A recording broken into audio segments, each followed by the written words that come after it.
Alam mo yung tayo pero parang hindi na vibe?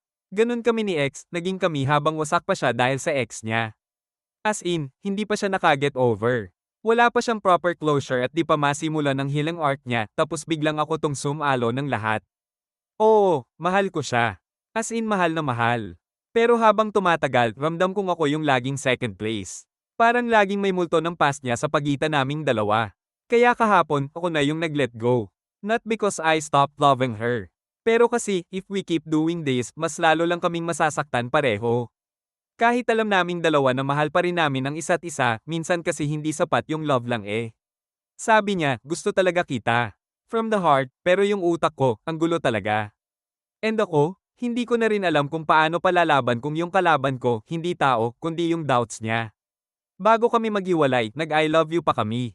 Tapos one last kiss. Ang sakit, pero ang tahimik. Alam mong ayaw niyong bitawan ng isa't isa, pero kailangan.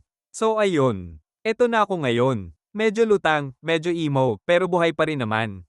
At kung mabasa mo man to lab, sana okay ka. Sana natagpuan mo na yung peace na hinahanap mo. Kahit hindi na ako yung kasama mo doon. Sobrang sakit, pero gets ko na, minsan, love isn't always the ending. Minsan, lesson lang talaga siya.